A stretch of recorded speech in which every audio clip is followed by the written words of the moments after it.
दिल्ली के वजीर आला अरविंद केजरीवाल ने इल्जाम लगाया कि एनफोर्समेंट डायरेक्टरेट ने बीजेपी के कहने पर उन्हें समन जारी किया। केजरीवाल ने आज ईडी को खत लिखकर कहा कि बीजेपी के कहने पर यह नोटिस भेजा गया ताकि वो 4 रियासतों में होने वाले असेंबली इंतखाबात में मुहिम ना चला सके। उन्होंने समन वापस लेने का मुतालबा किया। उन्होंने कहा कि वाज़ेह नहीं है कि आपने मुझे किस वजह से समन भेजा, एक गवाह के तौर पर या मुशतबा शख्स के तौर पर।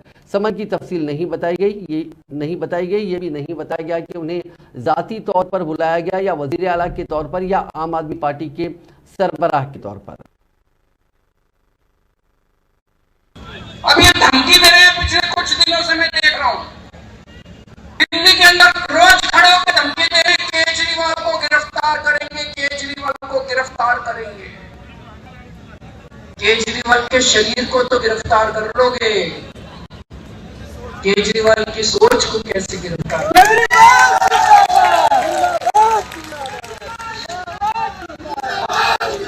इस एक केजरीवाल को तो गिरफ्तार कर लोगे, हजारों